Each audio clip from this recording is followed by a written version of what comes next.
Imagine staying silent and watching your life, your values, and your potential slip away. Every time you hold back your voice, the world decides for you.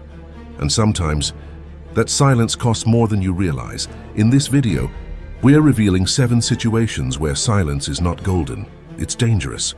From defending your values to speaking up against injustice, from protecting your reputation to unleashing your own potential. Knowing when to speak and how to speak can change your life forever. Stay tuned, because the Stoics mastered the art of courage, reason, and truth, and now it's time for you to do the same. Don't let fear, pride, or comfort steal your voice. Number 1, when your values are being violated. Every Stoic agreed that the greatest purpose of life is to live in harmony with virtue. Zeno of Citium, the founder of Stoicism, defined virtue as a good flow of life, one guided by reason, justice, courage, and temperance.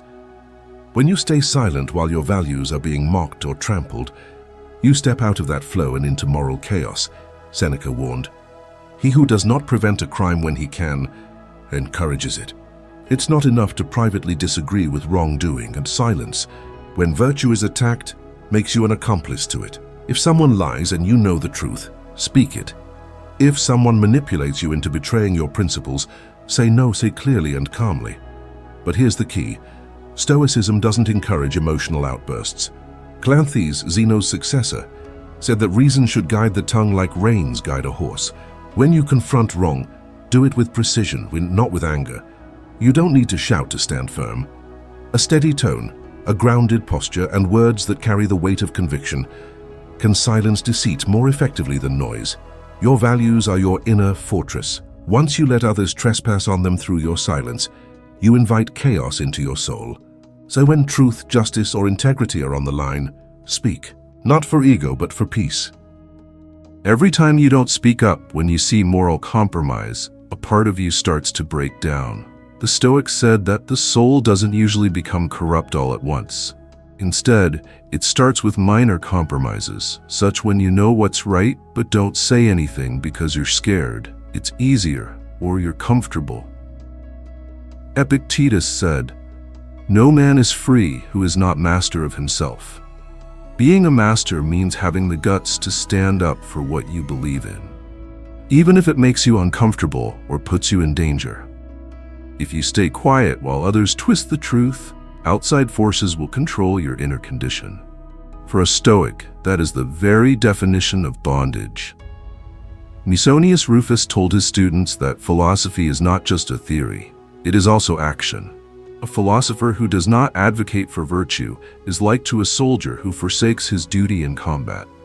In Stoicism, virtue is not something you own, it is something you must do. When you see someone lying, hurting, or manipulating someone else and choose to stay silent, you are protecting the person who did wrong and going against your own morals. Real Stoicism means being involved without getting angry and resisting without hating. Marcus Aurelius frequently contemplated in his meditations that individuals should act based on reason rather than impulse. He said, "Stop arguing about what a good man should be. Be one." When you speak up for your beliefs, you don't try to change other people's minds. You try to fit in with the way things are. A few quiet, measured words can mean more than 1,000 screaming arguments because they show clarity, not ego. Also, standing up for your beliefs sets a good example for others. Zeno and Cleanthes said that virtue can spread. One sensible person's acts can change the moral climate around them.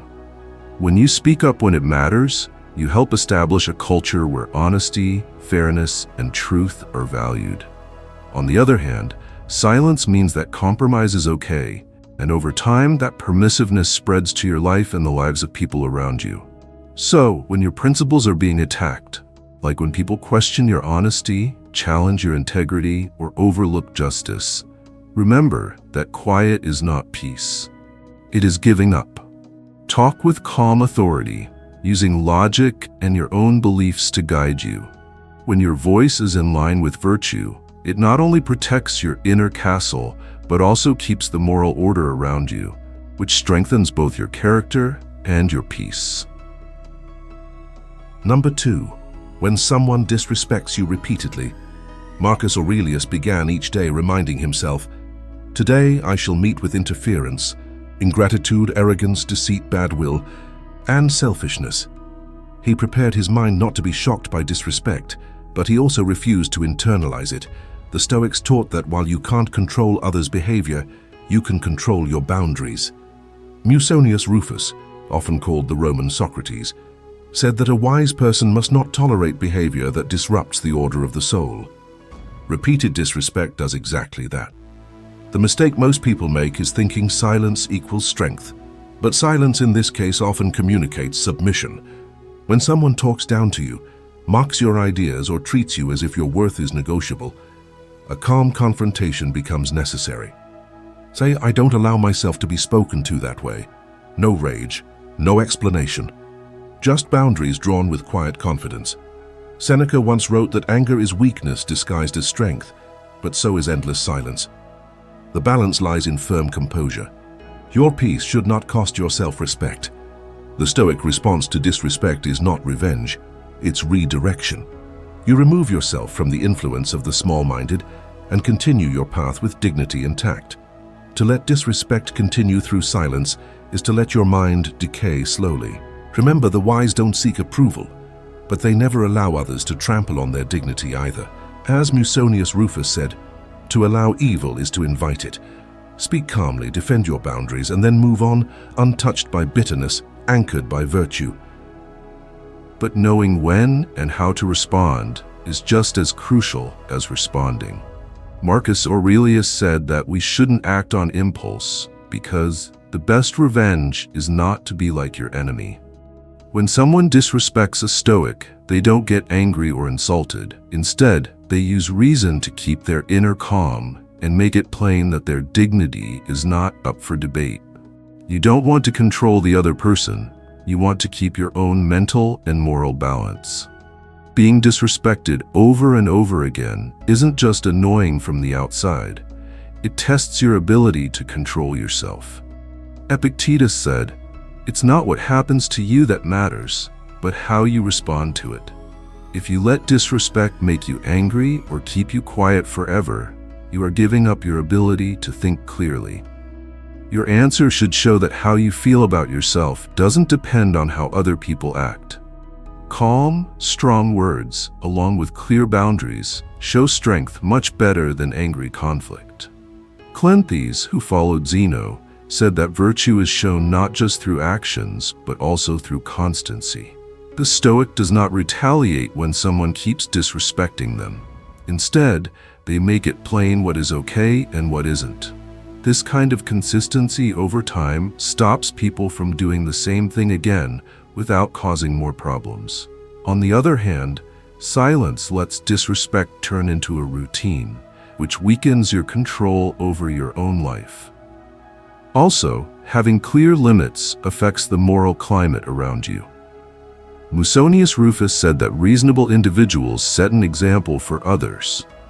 When you stay calm in the face of provocation, you encourage reason instead of anarchy.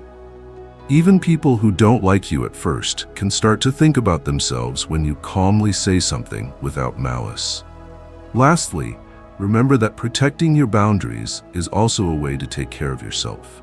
The Stoics knew that the soul has to stay in order to work well. You keep your internal order by standing up to repeated disrespect with clear, principled words instead of anger. It may be simpler to be quiet, but it slowly hurts your sense of self and your ethics. To sustain virtue, speak clearly, be calm, and stay on your path without letting anything unsettle you. This shows that true power comes from taking measured action, not from just putting up with things. Number 3. When you witness injustice. The Stoics believed in a universal brotherhood, a concept they called cosmopolitanism. Marcus Aurelius wrote, "What injures the hive, injures the bee." That means when someone suffers unjustly, your silence harms not just them, but yourself. Zeno taught that every rational being shares in divine reason, the logos. Therefore, to see injustice and say nothing is to act against reason itself. Whether it's cruelty, deceit, or oppression, Indifference turns you into what you despise. Seneca said, "Wherever there is a human being, there is an opportunity for kindness." Sometimes that kindness takes the form of a word that stops an unfair act, defends the truth, or exposes hypocrisy. Silence in the face of injustice is not Stoic detachment, it's moral paralysis. Even Epictetus, who suffered slavery, urged his students to resist evil with virtue. He said, "You may fetter my leg, but not my will." His voice, calm, unwavering, reasoned, was an act of defiance against tyranny. That is Stoic speech in its highest form, not reactive but resolute. So when you witness unfairness, speak, not to be heroic, but to remain human. Speak for the truth even if your words tremble, for injustice survives only when the wise stay quiet. Your voice may not change the whole world, but it will preserve your place in the moral order of it. Not speaking up against injustice is a slow way to give up your own moral power. The Stoics thought that our obligation goes beyond our own virtue to include all rational beings. Marcus Aurelius contended that a virtuous individual cannot remain apathetic in the face of others' suffering. Such indifference constitutes a breach of the natural law of reason. By speaking, you not only stand up for the victim, but you also reinforce the order of the cosmos, which is the logos that links all rational souls. Marcus Aurelius told himself that the world is often full of bad things, but a wise man must behave based on reason and virtue, not anger or retribution. You don't have to accomplish big things to be fair. Even tiny ethical actions can stop evil from moving forward. A word said gently, a truth delivered discreetly, or an act of fairness can change the course of events in ways that silence never will. Epictetus said that freedom is in the mind. No one can take away your will, but your inaction can betray it. Not speaking up lets injustice go unpunished. Zeno stressed that moral action should be based on reason, not feelings. This means that when you see anything unfair, your purpose is not to win, disgrace, or humiliate the other person, but to bring things back into balance and honesty. A Stoic's involvement is thoughtful, planned, and based on a principle. Cleanthes also said that a good person does what is right, even when it is hard or people don't agree with them. Your bravery shows that doing the right thing is stronger than lying or being a dictator. Staying quiet also has effects on you personally. Seneca said that letting bad things happen without punishment destroys the spirit over time. When you don't take responsibility, you feel more guilt, anger, and powerlessness. On the other hand, speaking with calm conviction makes your actions match your ideals, builds your character, and makes it easier for you to deal with problems in the future. In the end, Stoicism says that having the fortitude to see injustice is not about being brave or getting credit. It is about being honest. When you speak out, you stand up for the values that make you human. You may not be able to alter everything, and you may meet resistance, but you stay true to the moral order. In a society full of unfairness, not speaking up is the same as being guilty, and speaking up is the right thing to do.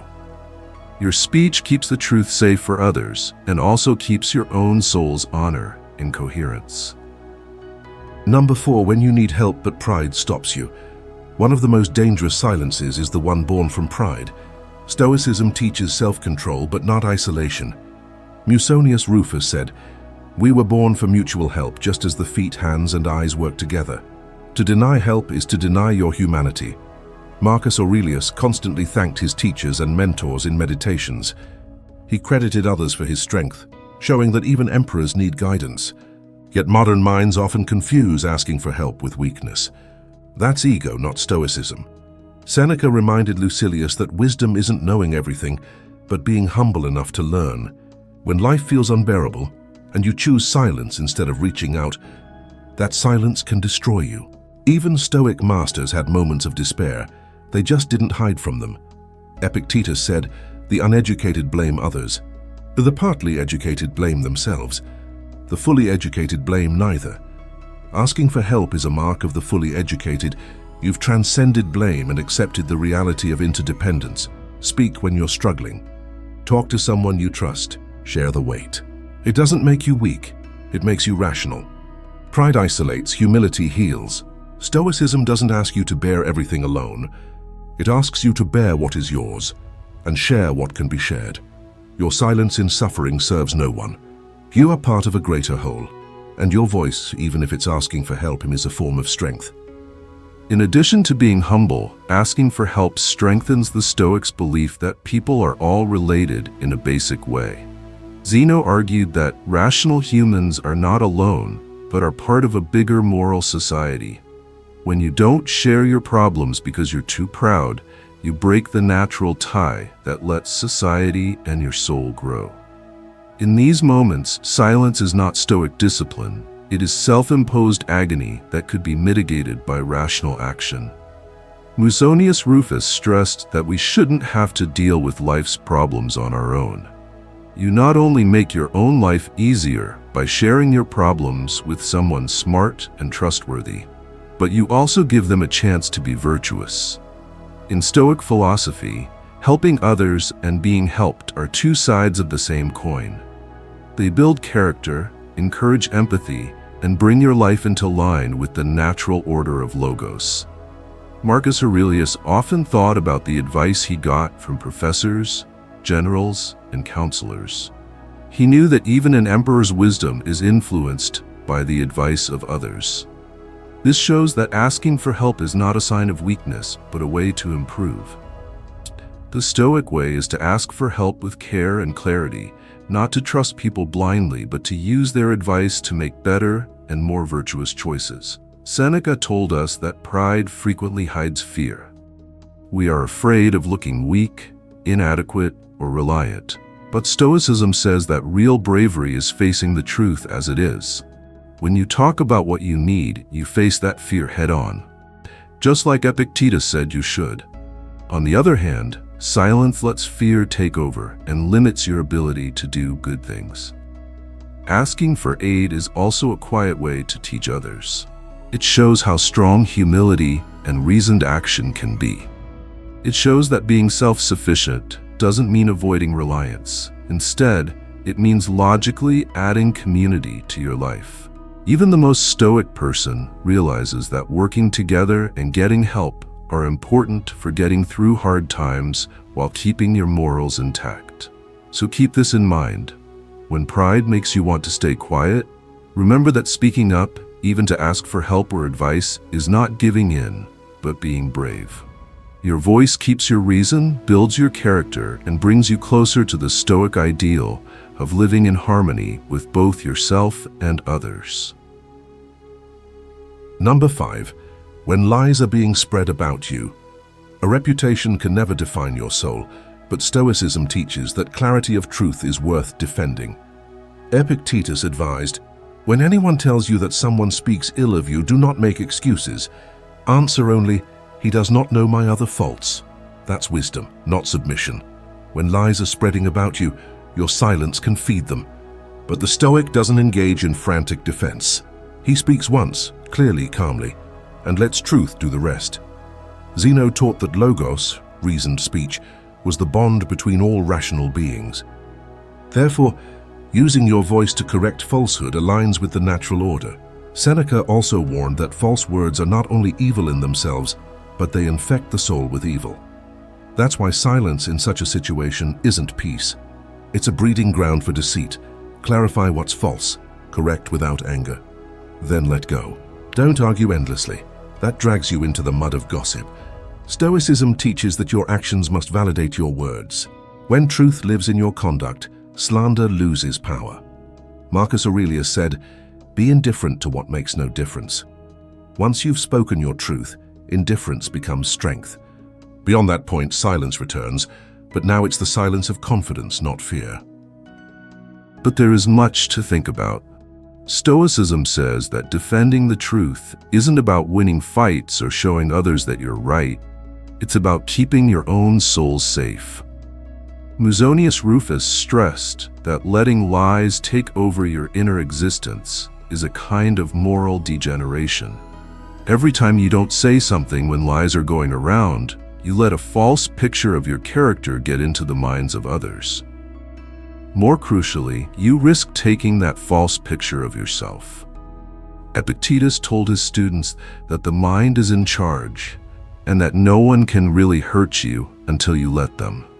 But if you don't speak up when people lie, they might change not only your own judgment, but also the opinion of others. Speaking your truth in a calm and logical way gives you back control over your story without being controlled by how other people react. Cleanthes said that speaking logically puts you in line with logos, which is the rational order that rules everything. It may be both a weapon and a shield when used correctly, a sword for clarity and a shield for your integrity. Seneca said that becoming angry while correcting lies is not helpful. Your goal is not to make the liar feel bad or get back at them. It's to stop lies and keep your virtue. The Stoic way is to be calm. Present the facts, show how they are wrong, and then let go of your need to be judged by others. By doing this, your voice shows that reason is more important than impulse, and that truth doesn't need force or arrogance to stand strong.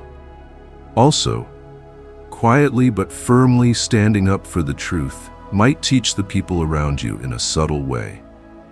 You promote a culture of honesty and accountability by showing that lies don't go unchecked.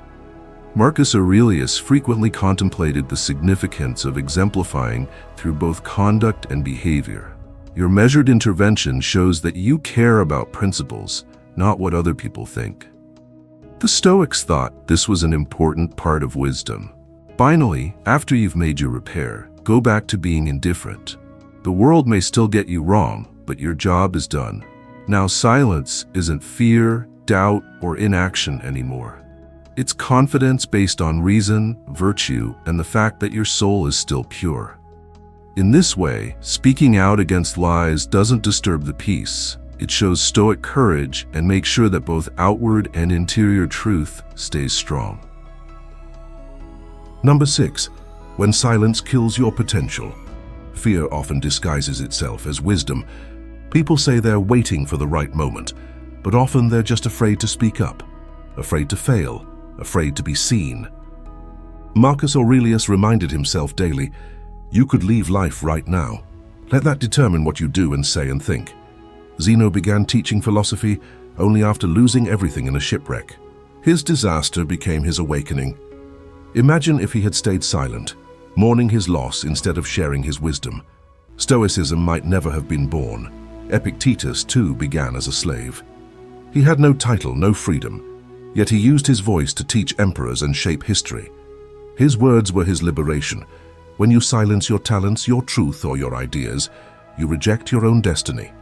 Musonius Rufus believed that every person has a moral duty to use their abilities for the good of the world.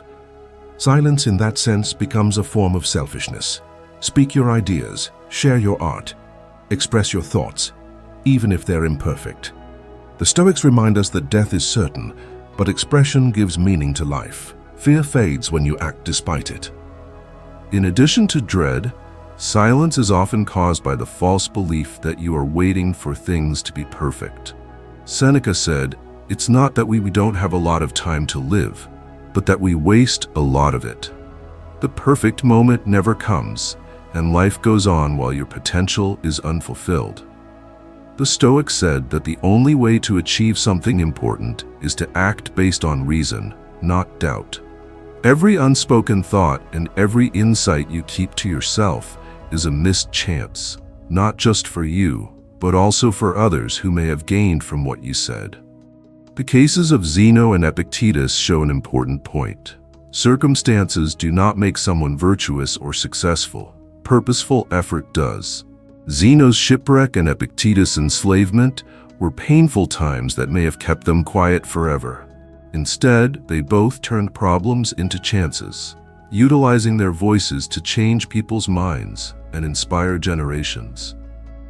Being quiet when there is potential is a self-imposed limit, a choice to stay in jail that goes against the inherent responsibility of reason to act and create. Musonius Rufus said that everyone's skills are gifts that should be used, not kept to themselves. A musician who never plays, a writer who never writes, and a thinker who never speaks are all failing in their moral obligation to help the greater good. According to Stoicism, your gifts are extensions of your logical nature. Not using them is selfish, since it takes away order, insight, and advancement from the world. Also, speaking up helps you become more brave and clear. Epictetus said that the mind gets stronger when it follows its own rules. You teach your reason to be stronger than fear and self-doubt by saying what you think, even if it's not perfect. Every time you speak your truth or share your work, you strengthen the habit of acting rationally, which will help you make bigger contributions in the future. Lastly, Marcus Aurelius' thoughts remind us how fragile life is. Death is unavoidable, yet expression imbues existence with significance. If you stay quiet out of fear, you let time pass without doing anything. Speak, act, and create not for recognition, but because it is your job as a logical human. By doing this, you honor your potential, do your part in the moral order, and turn dread into purpose. It may seem safe to be quiet, yet the only way to be free, grow, and fully represent the Stoic ideal is to take action. Number 7. When silence betrays the truth. Seneca warned, "To be silent when we ought to speak is the greatest of sins." The worst kind of silence is the one that betrays truth. When you witness deceit, corruption, or moral decay, and you stay quiet for comfort, your silence becomes complicity. Cleanthes described virtue as the harmony of word and deed. That means silence, when truth demands speech, creates inner dissonance. You begin to live a lie, pretending peace while your conscience screams. Epictetus urged his students to live as examples of truth, even if the world mocked them. He said, "If you want to improve, be content to be thought foolish and stupid." Speaking truth often makes you unpopular, but Stoicism values virtue over validation. Zeno stood publicly for reason during times of corruption. Pausanias Rufus risked exile for teaching moral truth. Marcus Aurelius, surrounded by flattery, still wrote privately about the need to stay honest. The Stoic doesn't speak to please, he speaks to purify. When truth is threatened, silence is not serenity, it's self-betrayal. Speak calmly, logically, courageously. You may stand alone, but you'll stand in alignment with the universe itself, because the Logos favors truth over comfort. Speak, even if your voice shakes. For as long as you stand with truth, you never truly stand alone. Standing up for the truth changes who you are over time, not just when you speak. Not speaking up against lies or moral compromise progressively eats away at integrity. Marcus Aurelius said, "Don't waste any more time arguing about what a good man should be. Be one. If you know the truth but don't say anything, you're going against your own conscience." The Stoics emphasize that inner peace is the most important thing. Every falsehood that is allowed to go unpunished causes stress in the soul, a silent corruption that builds without being detected until it becomes a habit. Cleanthes' notion of virtue as the congruence of word and action underscores the Stoic emphasis on consistency. Truth must be recognized inwardly and articulated externally. Failure in any aspect disrupts the mind. Pausanias Rufus said that the logos, or moral order, requires rational beings to act when principles are under danger. Keeping quiet out of fear or comfort is a betrayal of both yourself and the reason that makes you who you are. Seneca also said that courage and virtue go hand in hand. Being quiet to avoid conflict or societal condemnation is cowardice, no matter how pleasant it seems. Real Stoic courage is disciplined, logical, and has a goal. Epictetus said, "It is impossible for a man to learn what he thinks he already knows," which means that outside factors don't control our moral duty.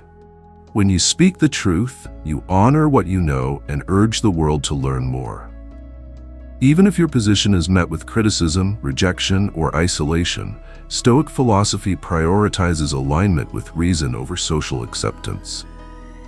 Zeno, Cleanthes, Pausanias, and Marcus Aurelius all stood up for what they believed in, even if it meant being unpopular. When you speak, Driven by reason and virtue, you become a force for moral clarity in a world that is full of chaos. By doing this, you protect not only the truth but also the unity of your spirit. In the end, speaking up when the truth is in danger turns fear into strength and quiet into conviction. The Logos backs up people who do what makes sense. Your bravery to speak up puts you in line with the natural order. You can feel like you're the only one who believes in what you're saying, but the cosmos, reason, and virtue are on your side. Speak clearly, quietly, and without ego. Every word you say that is based on truth makes you a better person, cleanses your conscience, and proves that honesty will always win over comfort.